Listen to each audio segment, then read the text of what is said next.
Oh my god, is that Tatsym? Yo, what's up guys? Welcome back to another WHOOOOOOOOOO video. We are here at the Dutch Nationals with our long-haired friend Marijn van Duivenbode. I mean Tatsym. Oh my god. I mean Tatsym? Is that him? Streamer man. No way. As you can see, he's kind of sad. Means he didn't win, as he was saying prior to this event. But oh well. Better luck next time. He was third after Swiss though, so he went X1. Playing, you know, Amorphactor. Combo Flunder. Anyway, his pet peeve. Yeah, you played Drytron. Why did you play Drytron? I played Despia at Hartford. Yeah. Wasn't happy with the build. Figured the meta was really different than what I expected it to be, so I wanted to pick up a good pick. That is true. Dutch national meta is very different. So sure. I wanted to play something that can solely rely on its own engine to win, and that could just play all the good cards that I would have liked to play. So I couldn't play the Brave package in this deck, unfortunately. That was not something that I was very considering, the Brave Punk deck.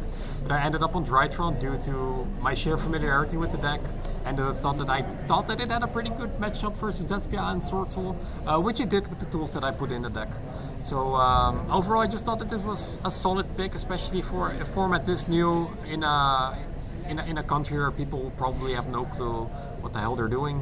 And yeah, it really paid off. I went 8-1 in Swiss, ended up third, which is quite insane. Beat some pretty tough opponents in the last couple of rounds.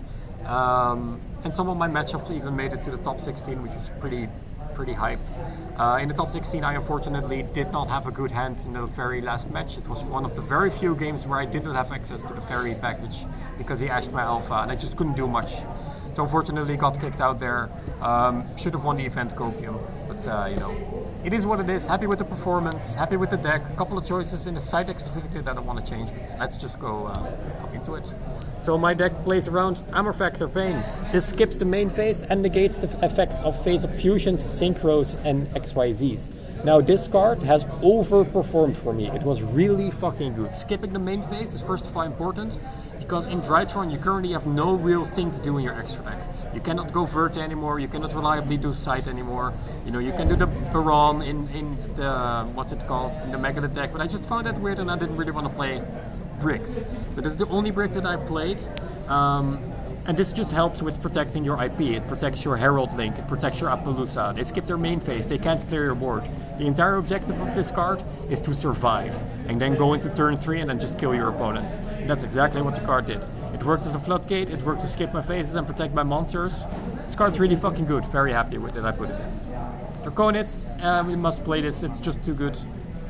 Double Ben 10 was super relevant, opened this card much more than should probably be legal. And it also really helped with this, with the Natasha. The amount of times that I stole my opponent's monster, I think that I've, like, at multiple games that I stole 3 of them. Sorry, you stole cards? Also Natasha, I do play Natasha because I would like to have the additional name for Natasha. And it searches ritual spells from deck, which is relevant because I played 2 and that was pretty good. Drytron names, triple. It's all you should probably be playing. I do not play Prosperity because Delta draws a card. It's really fucking good. I like drawing cards. Triple Diviner. Demonetized. This was the worst card in the deck. This really did not perform for me that well. I really didn't expect my opponents to have Nibiru. I did add this late in combo, but then it was just a discard for the Herald Link, and at that point it also could have just been an Idaten. So this was the only card that I have my doubts on, but it was nice to side it out. Did you pay me for those diviners already? I don't think you did. I did. Oh, really? Yeah, I did. Fuck you. More Drytron names. More Drytron names. He was like, the day before the event was like, yeah, can I buy 2 diviners? Oh, and please. They were for Robin. Don't forget. It's very important. They were for Robin, oh, really? because he borrowed my diviners, and I chose to play this deck last minute, and I was like, so I need my diviners back. Please don't forget. This is just nice. I opened this card 3 times once, which was very good. Double Ritual Spell. This is way better than I thought it was. This is fucking sick. You can play around with this because you can ritual summon 3 times. 3 times, that's insane. Normally you can only ritual summon twice. I don't know, I don't really want to draw it. A lot of people quote this as well. or they stride it away. I guess that's a valid And argument, next though. turn I Pro is just definitely added a this. thing, yeah. It's just so nice having additional value of your Zeta, having additional value of your Fafnir, having additional value of your Idaten that also came up because Idaten just searches one. And also so Zeta Crow. if you get Idaten into rotation, you can just always virtual summon 3 times with the Amorphactor. That's insane, and the double Benten as well. Cards to play through opponent's board.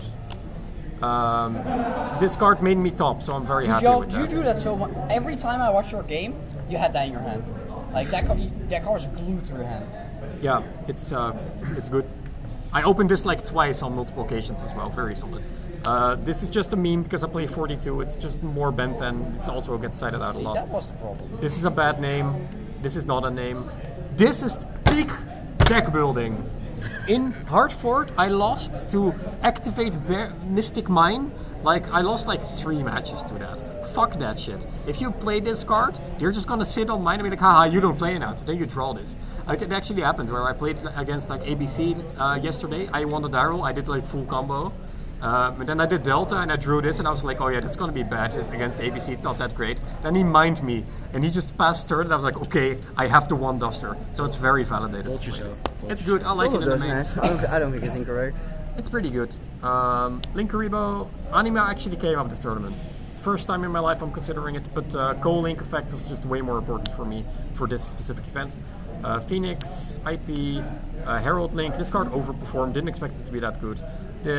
I played this over Access Code Talker because Access Code Talker sometimes still has difficulties getting to 8k, but I definitely did miss it a little bit. This was good because it's just very fast game, especially with Natasha as well, but it did come up where I have a unicorn and I was like, okay, this isn't doing anything. Appaloosa, Goddess is an MVP, didn't actually come up that much this event, but it did threaten like the board and it was there for Ad Ignister, all that stuff. Thingies, Zeus, Downert, Beatrice, Fafnir signed by Zara. This is all pretty standard, I think. I wanted to play a rank 1, but it never really came up in testing, so I just didn't in the end. Side deck. This is so much copium, because you always just play 1 because you can search shit, but you only side it in if you want to have 3 and you never play 3, so I guess it's there. This is a good card for Sword Soul, you play Beatrice. I only played 2 of this, should have probably played 3 of it because I never saw it, but did side it in a lot. This is Triple Twin Twister for back row.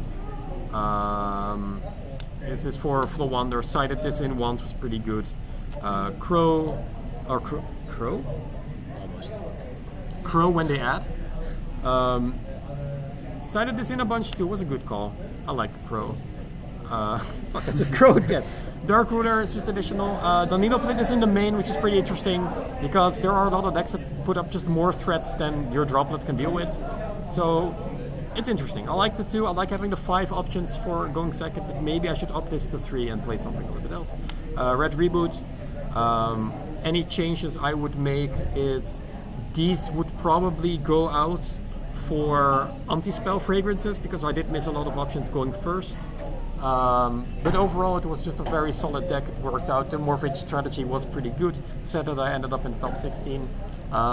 Did you just watch the complete exact same deck profile of Drytron that I uploaded last week? Yes, but I only changed 1 card, so it was very relevant to talk about my experiences. Because imagine that you actually play Change of Heart in your main deck. This deck's good. Bent into 2 did a lot. Good event. Didn't win, but we're gonna get some nice food now. So shout out to the gang, shout out to Enzo. 2nd place. Yeah. Shout out to Danilo, top 8 with Drytron. Shout out to all the other boys in the top cut. It was a wonderful, wonderful experience. Very well hosted Dutch National Championship. Shout out to the head judge Jeroen for being so handsome. And I'll see you guys in the next one. Bye guys.